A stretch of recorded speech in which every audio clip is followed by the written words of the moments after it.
Morning students, आज हम जो करेंगे सारे न्यूमेरिकल्स करेंगे, कंडक्टिविटी, मोलर कंडक्टिविटी और स्पेसिफिक कंडक्टिविटी जो भी आपके पास आए हैं अभी तक।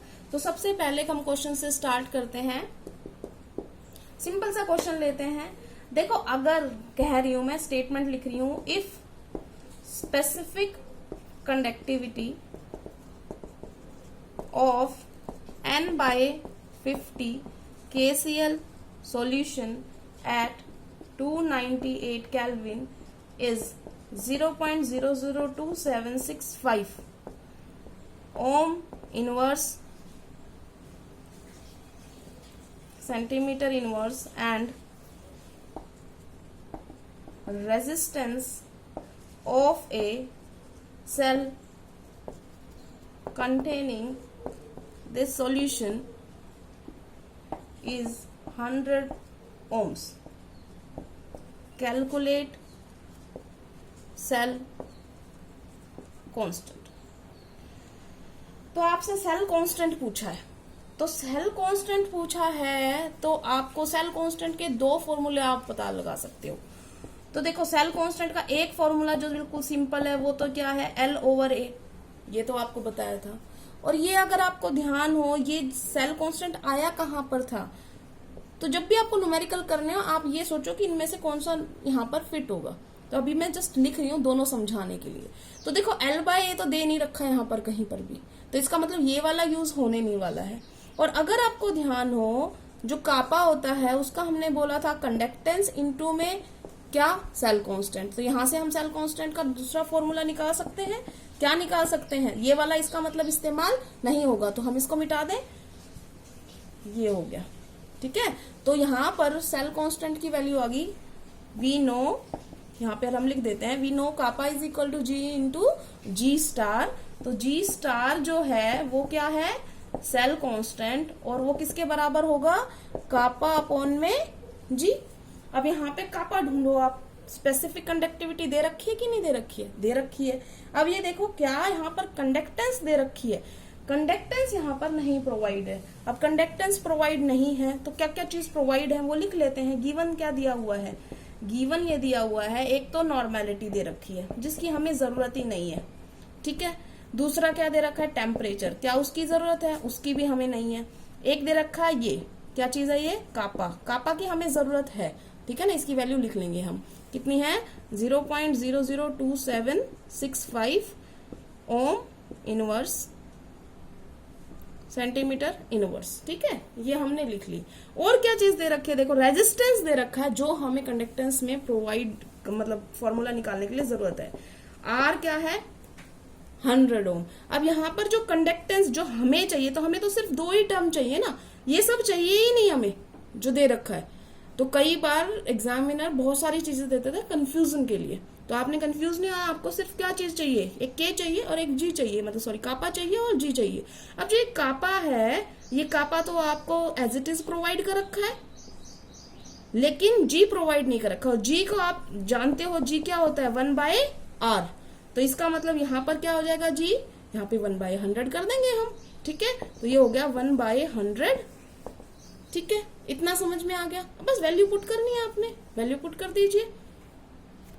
यहाँ पर जो हमें कापा दिया हुआ था, कापा की वैल्यू कितनी दी थी, 0.00275 ओम इनवर्स सेंटीमीटर इनवर्स, और जी हमने निकाल लिया कितना, 1/100 ओम इनवर्स। तो हमारा जो जी स्टार हो जाएगा वो क्या होगा, कापा अपॉन में जी।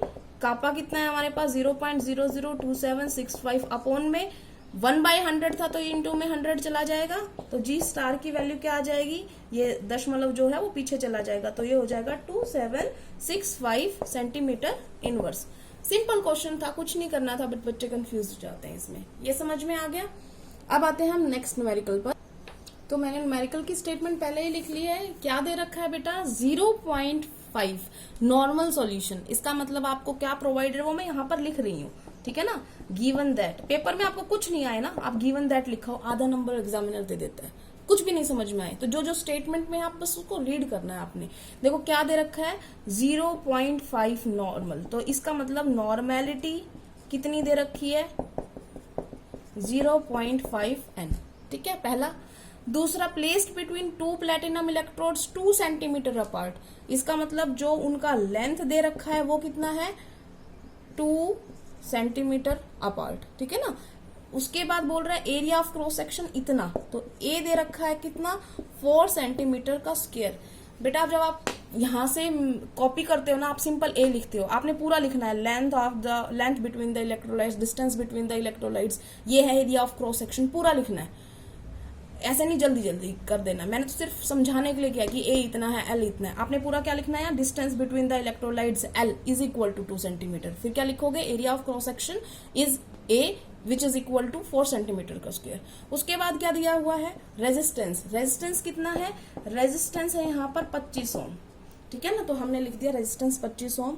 उसके बाद आपसे पूछा इक्विवेलेंट कंडक्टिविटी। तो एज फॉर्मूला हमें क्या क्या चीज रिक्वायरमेंट है वो देख लेते हैं। अगर हमारे पास सब कुछ है तो कुछ जरूरत ही नहीं है हमें। हमें क्या चाहिए, एक तो चाहिए हमें कापा और एक चाहिए हमें नॉर्मेलिटी, यही चाहिए, फॉर्मूला हमारा यही है इक्विवेलेंट कंडक्टिविटी के लिए। तो देखो नॉर्मेलिटी आपको प्रोवाइडेड है, बिल्कुल, आपने कापा ही तो निकालना है, और कापा के लिए सारी जितनी चीज चाहिए वो आपको प्रोवाइडेड है। तो आप कापा निकाल सकते हैं कि नहीं निकाल सकते हैं, निकाल सकते हैं, तो कापा निकालते हैं। तो कापा कैसे निकालते हैं, देखो अगर आपको ध्यान हो, कापा जो होता है वो किसका उल्टा होता है, रेजिस्टिविटी का, ठीक है ना। तो या तो आप डायरेक्ट फॉर्मूला याद कर लो, नहीं तो हम यहां से भी निकाल सकते हैं इसको। और रेजिस्टिविटी निकालने के लिए हमें, क्योंकि कंडक्टिविटी उल्टा होती है रेजिस्टिविटी के, रेजिस्टिविटी निकाली कैसे थी, रेजिस्टेंस जो होता है, मैं यहाँ पे सिर्फ आपको निकालने के लिए दे रही हूँ, आप डायरेक्ट फॉर्मूला लिख लेना, उसका कोई दिक्कत नहीं है। रेजिस्टेंस जो होता है, रेजिस्टिविटी इतना होता है, ठीक है। तो हमें किसकी वैल्यू चाहिए, हमें इसकी चाहिए, तो ये हो जाएगा आर ए ओवर एल, ठीक है, आर ए ओवर एल, इतना आ गया समझ में। यहां पर लिख दो इसको। अब जो जो चीज है, आर नीचे था, ठीक है, एल ऊपर है और ए इसी के साथ में, ठीक है, आ गया समझ में। बस वैल्यू पुट कर दो। तो हमारे पास, मैं इसको इरेज कर देती हूं ताकि आप कंफ्यूज ना हो। एक तो आप ये फॉर्मूला डायरेक्ट यूज कर सकते हो, और मान लो मैम की कंफ्यूज हो रहे हैं, हमें ध्यान नहीं है, हम क्या करें, तो आपको एक फॉर्मूला ये भी बताया था, G इंटू में G स्टार, ठीक है ना। तो G क्या है, 1/r, वही है 1/r, और सेल कांस्टेंट क्या है, L/A। समझ में आ गया। तो आप कौन सा भी फॉर्मूला यूज कर सकते हैं इनमें से, जो आपकी मर्जी हो, जिसमें आप इजीली आप उस क्वेश्चन को कर सके। तो हमने किया, हमने जो वैल्यूज हैं वो पुट कर लेते। देखो G के लिए हमें क्या करना है, 1/r, तो 1/r हमने लिख दिया। उसके बाद G स्टार होता है L ओवर A, L कितना है 2, एरिया कितना है 4, कितना आ गया ये 1/50, ठीक है, कितना आ चुका हमारे पास 1/50। तो अब इसकी यूनिट लिख लेते हैं। यूनिट क्या है इसकी, साइमन, क्योंकि हमने सेंटीमीटर में लिया है तो साइमन पर सेंटीमीटर, ठीक है, इतना दिखाई दे रहा है आपको, ये आ गया समझ में। अब देखो हमें क्या निकालना है, हमें तो ये निकालना है ना। तो अब इसमें वैल्यू पुट कर सकते हैं हम इजीली, हमारे पास कापा भी आ गया है, हमारे पास एन भी है, वैल्यू पुट कर देते हैं। वैल्यू पुट की हमने, क्या आया देखो, हमने इसमें पुट करनी थी वैल्यू कापा इंटू में 1000 ओवर एन। कापा की वैल्यू अभी आपने निकाली है, कितनी आई है 1/50, यहाँ पर 1000। नॉर्मेलिटी की वैल्यू कितनी है 0.5, कैलकुलेट कर सकते हैं। तो यहां से एक 0 हटेगी तो ये आ जाएगा 40 साइमन सेंटीमीटर में लिया था हमने, और ये इक्विवेलेंट कंडक्टिविटी है तो इक्विवेलेंट -1, ये आ गया आपका आंसर। तो क्वेश्चन में कोई दिक्कत नहीं है, सिर्फ आपने बाय स्टेप चलते रहना है। अगले क्वेश्चन पर आते हैं। मैंने फिर से स्टेटमेंट लिख लिए पहले ही, एक बार पढ़ के बता देती हूँ। The electrical resistance of a column of 0.05 molar NaOH solution of diameter 1 centimetre and length 50 centimetre is 5.55 into 10⁻³ ohm. Calculate its resistivity, kappa and molar conductivity. तो अब हम क्वेश्चन स्टार्ट करते हैं। सबसे पहले यहाँ पर आपको क्या क्या प्रोवाइड है वो हम लिख रहे हैं, ताकि आपको दिक्कत ना हो समझने में। मैंने कई बार बोला है आपको गिवन दैट जरूर लिखें, आधा नंबर मिल जाता है, आप क्वेश्चन चाहे ना करके आए, लेकिन आप जो दे रखा है ना स्टेटमेंट में वो जरूर लिख दें। तो हमें क्या क्या दे रखा है, देखो इतना मोलर NaOH सॉल्यूशन, इसका मतलब मोलैरिटी दे रखी है कितनी, 0.05 मोलर, मोलैरिटी ऑफ सॉल्यूशन लिखना है आपने, ठीक है। उसके बाद दे रखा है उसने, देखो डायामीटर, डायामीटर ऑफ कॉलम कितना है 1 सेंटीमीटर। देखो हम डायामीटर दे रखा है, ये ध्यान रखना, यहाँ पर आपको एरिया ऑफ क्रॉस सेक्शन नहीं दे रखा, डायामीटर ऑफ क्रॉस उसका दे रखा है कॉलम का, तो वहां से आप उन्हें रेडियस निकालनी है। तो अगर आप रेडियस अभी यहाँ निकालना चाहते हैं तो यहाँ निकालना, नहीं तो बाद में भी निकाल सकते हैं। चलो स्टेटमेंट में और जो दे रखा है वो लिख लेते हैं। लेंथ दे रखी है कितनी 50 सेंटीमीटर, और फिर रेजिस्टेंस दे रखा है 5.55 इंटू 10 की पावर 3 ओम। अब आपसे पूछिए सारी चीजें, तो सबसे पहले हमसे पूछिए रेजिस्टिविटी, तो रेजिस्टिविटी के लिए हम क्या लिखेंगे, रेजिस्टेंस जो होता है, रेजिस्टिविटी L/A होता है, तो रेजिस्टिविटी का फॉर्मूला क्या हो जाएगा RA/L। R आपको प्रोवाइडेड है कितना 5.55 इंटू 10 की पावर 3, लेंथ आपको प्रोवाइड है कितनी 50 सेंटीमीटर, ये आपको प्रोवाइड नहीं है।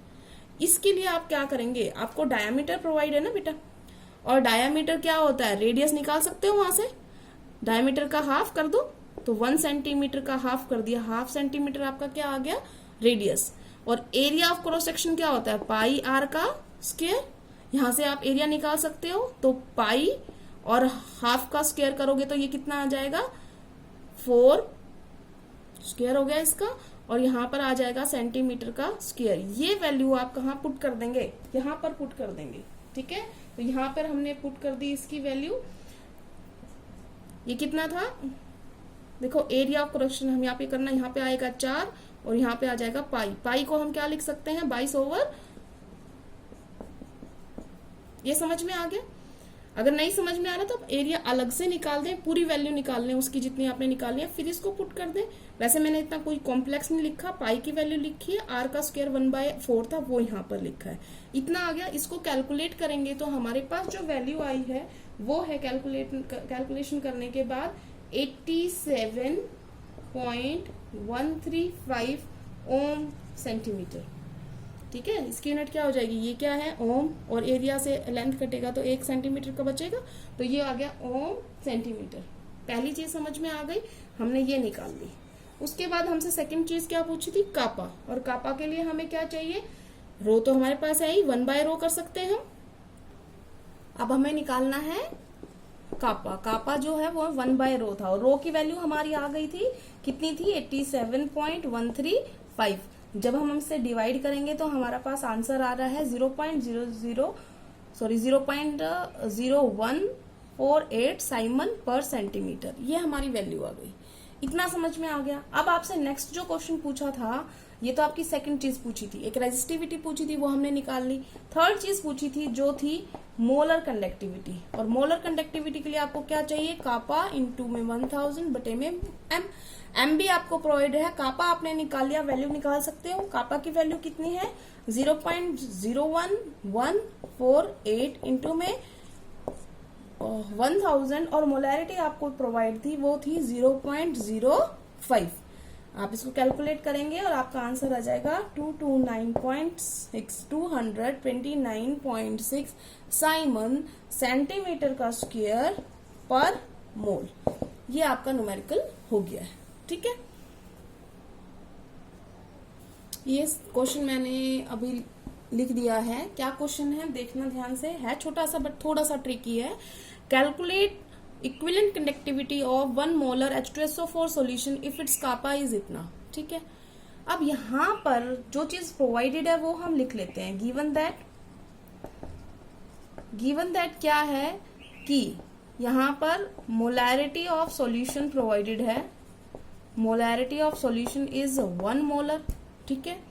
कापा की वैल्यू प्रोवाइडेड है 26 इंटू 10 की पावर -2 पर सेंटीमीटर, ठीक है। अब इसके बाद ये इनवर्स आएगा, यहाँ पर स्टेटमेंट में लिखने में गलती होगी। तो अब यहाँ पर पूछा क्या है आपसे, आपसे पूछा है ये। अब इसके लिए आप सिंपल से तरीके से भी कर सकते हो, या कॉम्प्लेक्स बनाना है आपको तो आप कॉम्प्लेक्स भी बना सकते हो। देखो सिंपल तरीका क्या है, एक तरीके से यहाँ पे सिंपल फॉर्मूला क्या होता है, कापा इंटू में 1000 बटे में n। ठीक है, तो यहाँ पे आपको क्या निकालना है, यहाँ पे आपको ये चीज निकालनी है, जबकि ये प्रोवाइडेड है, ये प्रोवाइडेड नहीं है। तो सिंपल सा स्टेप है, ज्यादा मुश्किल है ही नहीं। नॉर्मेलिटी आपने निकालनी है, आपको मोलैरिटी दे रखी है, तो मैंने आपको एक फॉर्मूला बताया हुआ है कि नहीं, कि नॉर्मेलिटी जो होती है वो n इंटू में मोलैरिटी होती है। और ये n क्या होता है, कितना नंबर ऑफ H प्लस होगा, अगर एसिड है तो कितना बेस ने OH माइनस दिया, ये सब। तो यहाँ पर क्या दिया है आपको, देखो आपको दिया है H2SO4। H2SO4 इसका मतलब कितने H प्लस देगा, वो 2 देगा। मोलैरिटी कितनी है, 1 है, तो इसका मतलब ये कितना नॉर्मेलिटी आ गई इसकी, 2 नॉर्मल। अब बाकी तो आप वैल्यू पुट कर ही सकते हो, कर दो। 26 इंटू 10 की पावर -2 इंटू में 1000 बटे में नॉर्मेलिटी हमारी 2, ये आ गया, ये कट जाएगा, तो ये आ गई हमारे पास वैल्यू।